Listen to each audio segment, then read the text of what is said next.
بسم اللہ الرحمن الرحیم ان الذین لا یرجون لقاءنا ورضوا بالحیاۃ الدنیا واطمأنوا بها والذین هم عن آیاتنا غافلون۔ جن لوگوں کو ہم سے ملنے کی توقع نہیں اور دنیا کی زندگی سے خوش اور اسی طرح مطمئن ہو بیٹھے ہیں اور ہماری نشانیوں سے غافل ہو رہے ہیں۔ کل میں نے جو بات بیان کی تھی اس کے اندر یہی میں نے اصل میں کہا تھا نا کہ دو چیزیں آپ ذہن میں رکھیے گا، اس پہ آپ کو بس ذہن میں بٹھا لیں، ایمان اور اعمال صالحہ۔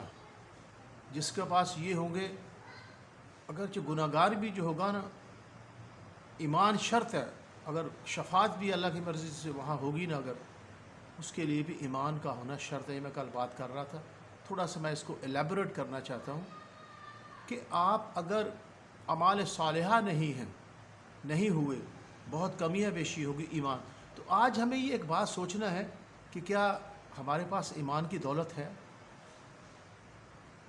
اب دیکھیں نا، منافق کی حضرت محمد صلی اللہ علیہ وسلم نے نشانی بتائی ہے، جو بات کرتا ہے تو جھوٹ بولتا ہے، وعدہ کرتا ہے تو پورا نہیں کرتا، اس کے پاس ایمانت رکھی جاتی ہے تو وہ اس میں خائن ہوتا ہے، خیانت کرتا ہے۔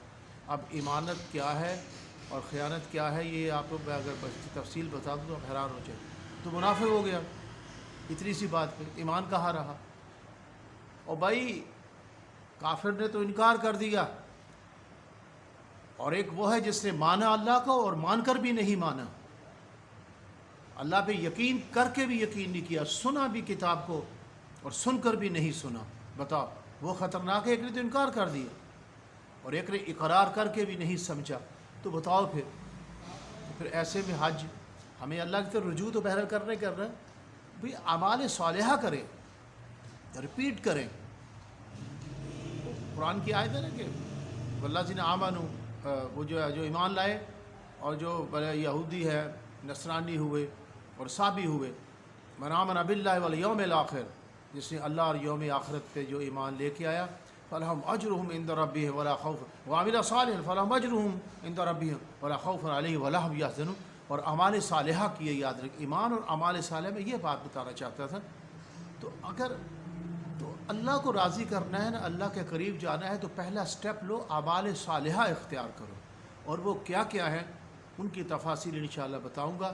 یہاں جو میں نے آیت پڑھی ہے اس میں یہی کہا گیا ہے کہ دنیا میں زندگی میں مطمئن ہو بیٹھتے ہیں اور غور و فکر نہیں کرتے۔ غور و فکر کریں گے تو وہ اللہ کی طرف ان کی توجہ ہوگی۔ آپ مطمئن ہو گئے، لائک اگر کچھ ملنا شروع ہو گیا دنیا کا مال، مطمئن پڑے ہوئے، بس یہی ہے، سب کچھ ہے۔ مطلب اس کا یہ ہے کہ ہماری اچیومنٹ، ہماری کوششیں، ہماری جستجویں اسی کے لیے ہیں اور اسی کے لیے لگے ہوئے، بس ہمیں کامیابی مل جائے گی، فلاں ہو جائے گا، یہ ہو جائے گا۔ اس کے ساتھ اللہ فرماتے ہیں کہ اگر ہم سے ملنے کی جستجو ہے کسی کو، تو پھر وہ غور و فکر کرے گا، تو تب یہ نعمت اسے ملے گی۔ اب دنیا کا بھی حال دیکھ لینا، یہاں کیا ہے، جن کے پاس مال و زر ہے وہ تو بڑے سکون سے بیٹھے ہوئے ہیں، اور دوسری طرف ایسے ہیں جو کیپٹلسٹک اپروچ کے تحت، یا جو لینڈ لیبرر ہے، مزدور طبقہ، کچھ بھی نہیں ان کے پاس، ایسے بھوکا پھرتا ہے ادھر ادھر۔ اب وہ کیا کرتا ہے، ٹینشنوں کا، مصیبتوں کا شکار ہے، ٹھیک ہے۔ اور اب کیا کرتا ہے، اگر وہ بھی طبقہ، اگر جو امراء ہے بہت بڑے بڑے، وہ بھی تعیش کا شکار ہو جاتے ہیں، غلط کاریوں کا شکار ہو جاتے ہیں، وہ بھی غور و فکر کریں، اللہ کی طرف رجوع کریں۔ اور وہ جو پھرتا ہے ایسے ہی، اور نام مایوسیاں، بیماریاں اور یہ سب یہی جمع ہے آ کے مایوس کن، اور وہ اگر اللہ کی طرف بھی ساتھ رجوع کریں، ان کی زندگی میں ایک توازن آ جائے، انہیں خوشی مل جائے اور ان کی زندگی کے اندر ایک راحت آ جائے، تو غور و فکر کریں گے تو دونوں طبقات جو ہیں وہ اللہ کی طرف جو ہے ان کا رجوع کریں گے، تو کامیابی جو ہے ان کے پاس انشاءاللہ ان کو ضرور مل جائے گی۔ تو اعمال صالحہ کریں، آج سے آپ تہیہ کریں، آپ جو بھی کر چکے ہیں زندگی کے اندر، کہ ہمیں، میں تو کہتا ہوں ہمیں تجدید ایمان کرنا ہے ابھی، اور ہمیں اعمال صالحہ کے ذریعے ہی اللہ کے ساتھ ہمیں قربت حاصل کرنی ہے، اس کو اڈاپٹ کریں۔ ورنہ یہ کیا ہے، حج کر کے ظلم کیے، رشوتوں کے اور لوگوں سے لوٹ کے پیسے اکٹھے کر لیے، جھوٹ بول کے حج کر کے آ گئے، آ کے مکان بنا لیا بڑا اوپر، حاذا من فضل ربی دیگے پک رہی ہیں، یہ کیا ہے بھائی؟ یہ تو میرا اللہ کا فضل ہے۔ کون سا اللہ کا فضل ہے یہ؟ یاد رکھیے گا اللہ ہی سے ہوتا ہے۔ آپ جو بھی کر لیں، دکان نہیں دیتی، دکان تب دے گی جب اللہ چاہے گا۔ آپ کی جو تدبیریں ہیں وہ تبھی کامیاب ہوگی جب اللہ چاہے گا۔ اب 313 لے کے گئے تھے، ان کے پاس 9 گھوڑے، 6 زیر 8 شمشیریں، بدلنے آئے تھے یہ لوگ دنیا بھر کی تقدیریں، نہ تھے وہ تیر پر تکیا، نہ خنجر پر، نہ بھالے پر، بھروسہ تھا خداوند تعالیٰ پر، خلوص تھا، جو وسائل موجود تھے لے کے آ گئے، ادھر 1000 فرشتے بھیج کے ان کی مدد کرتی۔ یہ دیکھو، اگر وہ وسائل ہی دیکھتے اس وقت، بھئی اسباب ضرور اختیار کرو، اسباب کے اوپر ایمان نہیں لاؤ، اسباب اسی وقت کارگر ہوں گے جب اللہ چاہے گا۔ تدبیر اب غلط کر لو، اب اللہ کیا کرتے؟ اللہ نے آپ کو اختیار دیا، اب غلط راستے اختیار کرو، برا راستے اختیار کرو، لیکن ہونا وہی ہے جو اللہ چاہے گا۔ کر لو تدبیریں، آپ کہتے ہیں جی غلط کاموں کے لیے تدبیریں اختیار کی بڑی کامیابی ہوگی جی، وہ آگے دیکھو کیا ہوتا ہے، وہ اللہ ڈھیل دیے جاتا ہے۔ ہونا وہی ہے جو اللہ چاہے گا۔ وہ پھنس گیا ہے دلدلوں کے اندر، جس نے ظلم کے راستے اختیار کیے، وہ اپنی اس تدبیروں کو کامیابی نہیں سمجھے، وقتی طور پر پاگل بنا کے اپنی تدبیریں استعمال کر لیں، وہ کامیابی نہیں سمجھے اس کو۔ یاد رکھیے گا وہ ناکامیوں کے دلدلوں میں پھنس گیا ہے، تباہی و بربادیوں میں پھنس گیا ہے، ظلم و جفاؤں کے دنیا میں وہ چلا گیا ہے، اور اس کی تباہیاں جو ہیں وہ ہوتی ہیں۔ اور پھر اللہ کے راستے میں آپ جانے کے لیے ڈرو نہیں، جو ممکنہ وسائل ہیں اس کو استعمال میں لے کے آؤ۔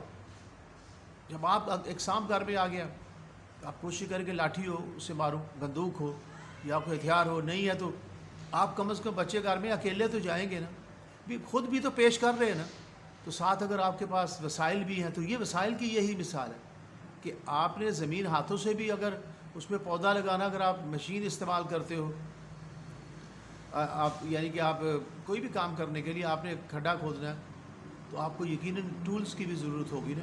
یہ وسائل کی بس اتنی سی اہمیت ہے، اور ہوگا وہی جو اللہ چاہے گا، اور اللہ ہی سے ہوتا ہے۔ یاد رکھیے گا نفع نقصان بھی اللہ کی طرف سے ہے، کیونکہ آپ اگر نقصان اپنے غلط کام کرو گے تو نقصان ہوگا، صحیح کام کرو گے تو فائدہ ہوگا۔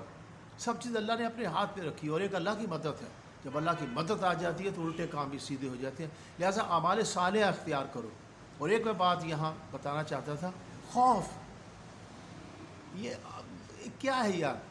او بھائی ہمیں یہ خوف ہے نا، کبھی ایک لمحہ کے لیے سوچے، صرف دنیاوی زندگی کے متعلق خوف، مجھے کوئی بتائے نا، جیسے دنیا کے خوف ہیں ایسے آخرت کا خوف بھی ہے ہمارے اندر، ٹھیک ہے؟ یہ ہمارے پالے ہوئے ہیں، یاد رکھیے گا۔ ہماری زندگی بے ترتیب ہے اس وجہ سے، اس کے لیے اپنی زندگی میں ترتیب لے کے آؤ، توازن لے کے آؤ، ٹھہراؤ لے کے آؤ۔ میرے بھائی کوئی کام کرنا اس کے لیے پلاننگ کرنی پڑتی ہے، اس کے لیے مینیج کرنا پڑتا ہے چیزوں کو، چیزیں آپ کے پاس نے کلیئر ہونی چاہیے، آپ نے جو کرنا ہے۔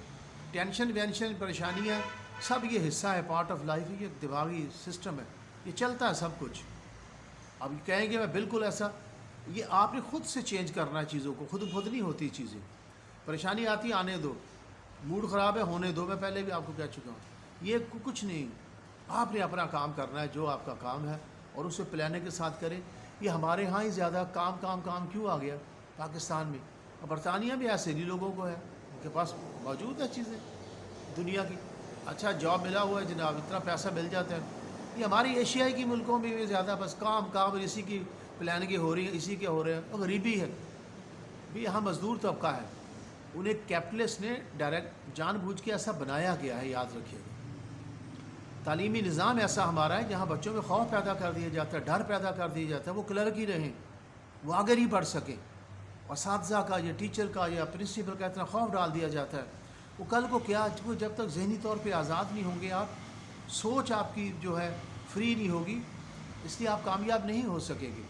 تو سارے وسائل کیپٹلسٹ نے اپنے ہاتھ پہ رکھے ہوئے ہیں، وہ لیٹا ہوا آرام کر رہا، اسے مزدور چاہیے، اور مزدور وہی جو تھکے ہوئے لوگ ہوں گے۔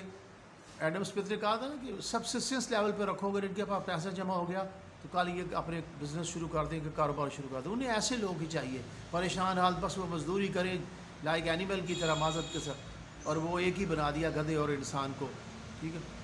تو یہ ایک الگ بات ہے کہ اللہ کی تقسیم ہے، سارے لوگ ایکول نہیں ہو سکتے، لیکن بہت سے باصلاحیت ہے جن کا شاید مقام کو اونچا تھا، وہ بھی وہیں مزدوری ممانعت نہیں.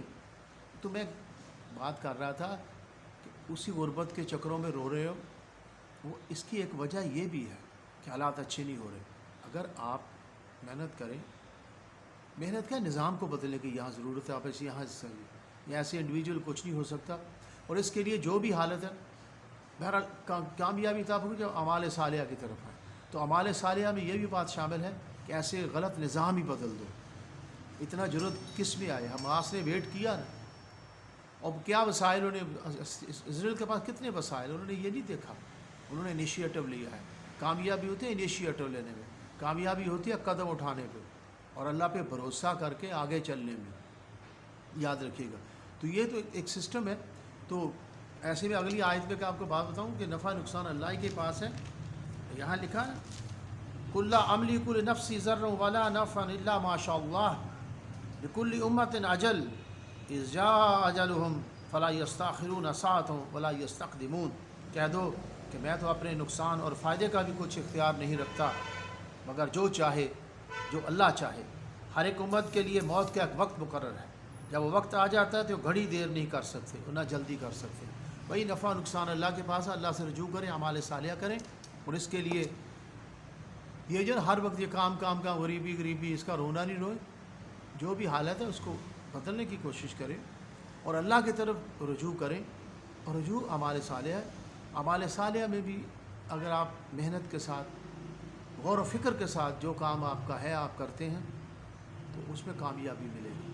اور ساتھ صرف آپ نمازوں کی طرف، اعمال صالحہ میں آپ غریبی کا شکار ہیں، کچھ نہیں ہے. میں آپ کو گارنٹی دیتا ہوں آپ ساتھ نیکی کے کام شروع کر دیں اور لوگوں کو دینا شروع کر دیں، لوگوں کے لیے کام شروع کر دیں، اپنے اخلاق کو بہتر بنا لیں. ٹھیک ہے، نمازوں کے لیے ٹائم نکالیں. میں گارنٹی دیتا ہوں آپ کے حالات نہ بدلے. مجھ پہ لعنت گئی ہے، میں اتنی بڑی بات کہہ رہا ہوں. حالات کیا یار، حالات تو اچھے برے آتے رہتے ہیں. ہمارے ذہن میں یہی ڈالا گیا ہے، ایک آرام طلبی ذہن میں ڈال دی گئی ہے، ایک سکون ڈال دیا گیا. بس میرے پاس اتنا آ جائے کہ میں آرام کروں، میں بس کھابے کھاؤں اور میں پھروں. دس از ناٹ لائف. لائف تو نام اسٹرگل کا، یاد رکھیے گا. اگر آپ نے لائف کی ڈیفینیشن بیان کرنی، کہیں نہ کہیں انسان لگا ہوا ہے، اسے تو فرصت ہی نہیں ملتی بھائی. وہ تو لوگوں کے لیے کام کر رہا ہے، وہ نظام بہتر کرنے کے لیے کام کر رہا ہے. وہ جو ظلم کا شکار لوگ ہیں ان کے لیے وہ کام کر رہا ہے، مظلوموں کی مدد کر رہا ہے، ظالموں کو پکڑ کے اس کو ان کے آئینہ دکھاتا ہے، انیشیٹو لیتا ہے. اس کے لیے تو فرصت نہیں. مومن کے لیے پریشانیاں کیا ہے مومن کی؟ وہ تو پاؤں کی جوتی ہیں اس کی پریشانی ہے. یہ ہم بھی ایک پریشانی لے کے بیٹھ کے اپنی زندگی تباہ کر لیتے ہیں، آخرت بھی تباہ کر لیتے ہیں. خدا کے لیے ایسا مت کریں. لیٹ دیز پینز، یہ جو فیلنگز ہیں آنے دو. ان کی وجہ سے نہ آخرت تباہ کرو نہ دنیا تباہ کرو، اور اپنا اعمال صالحہ کرو، اچھائی کی طرف لگ جاؤ آج سے. ٹھیک ہے، اگر آپ کو تو انشاءاللہ آپ کو کامیابی ملے گی. اور دوسری بات یہ کہ غور و فکر کرنا. میرا موضوع ایک تو سسٹم آف ایجوکیشن ہوتا ہے، اس میں بھی یہ بتاؤں گا کہ آج کل اسکولوں کا نظام جو آپ دیکھیں نا کہ وہی دہاڑی والے جیسے مزدوروں کو بچوں کو مزدور بنا کے لگایا جاتا ہے. ہوم ورک پورا ہو جائے، یہ ہو جائے. خدا کے لیے جب تک ہمارے بچے غور و فکر نہیں کریں گے، ان کو مائنڈ کے اندر ان کے وہ ایک سکون نہیں آئے گا، خوف نہیں ڈالے ان کے اندر. ہلکے پھلکے سزا بھی ٹریک پہ لانے کے لیے ہوتے ہیں. ان کو فریڈم دیں. ذہنی فریڈم جب ہوگی، محبت کریں بچوں کے ساتھ، پیار کریں. وہ پھول ہیں، پھولوں کی طرح ان کے ساتھ سلوک. انہیں مضبوط بنائیں. اور مضبوط بنانے کے لیے ڈفرینٹ موٹیوز اختیار کیے جاتے ہیں. سے باہر نہیں ہوتی. انہیں ایک اسٹرانگ انسان بنائیں. انہیں یہ نہیں ہو ڈرائیں نہیں تمہارا اے گریڈ نہیں آیا تو یہ ہو جائے گا، فلاں نہیں ہو جائے گا، یہ ہو جائے گا. نو، اس سے کمزور ہوتے ہیں بچے. بہت جلدی اسٹریس میں، پریشر میں، اسٹریس میں آ جاتے ہیں. بڑے تو چلے اس سے نکل آتے ہیں نا، بڑے بھی آ جاتے ہیں. تو بچے ہوتے ہیں نا، یہ جی ہر وقت بیٹھ کے رونے ان کے آگے، جی یہ کرو، جی ہمیں تمہاری بڑی ضرورت ہے، تم پاؤں پہ کھڑا ہو گیا، ہمیں سنبھالو. وہ خدا کے لیے ایسی باتیں نہ کریں بچوں کے سامنے. انہیں فریڈم آف تھاٹ دیں. ان کے سونے جاگنے کے اوقات پہ آپ نظر رکھیں، کہاں وہ ملتے ہیں نظر رکھیں. ان کے اندر اچھی ویلیوز پیدا کر دیں کہ اساتذہ کا احترام کریں اور محنت سے انہیں محبت پیدا کریں. ان کی محنت کی عظمت اس کے دل میں ڈالیں. ایسی ویلیوز کریٹ کریں، پازیٹیو موٹیو یوز کریں، انعامات دیں انہیں. اور بڑی چیزیں آتا بس تھوڑا کبھی کبھی نیگیٹو باٹم بھی یوز کرنا پڑ جاتا ہے تاکہ وہ ٹریک پہ رہیں وہ اپنے ذہنوں کو استعمال کریں, ان کے اندر کریٹیوٹی آئے. میں اکثر بات کرتا ہوں کولیکٹیو جو ہے اس کے جو کولیبوریٹو اپروچ ان کے اندر پیدا ہو. الحمدللہ اس کے لیے میں یہ ویڈیو اپلوڈ کرتا ہوں اور بھی انشاءاللہ ڈیٹیل اس کے اوپر الحمدللہ کام کریں گے. یہاں بتایا جائے گا کہ کیسے بچوں کو فریڈم آف تھاٹ دی جائے, کیسے ان کو ایک کامیاب پروڈکٹ بنایا جائے جس کا دماغ کام کرے. اور اللہ تعالیٰ ہمیں اعمال صالحہ کرنے کی توفیق عطا فرمائے, کیونکہ میرا موضوع آج اعمال صالحہ ہی تھا اور اس میں جو ہے اس کے بغیر گزارا نہیں ہے. اور اعمال صالحہ میں لگ جاؤ آج سے. السلام علیکم.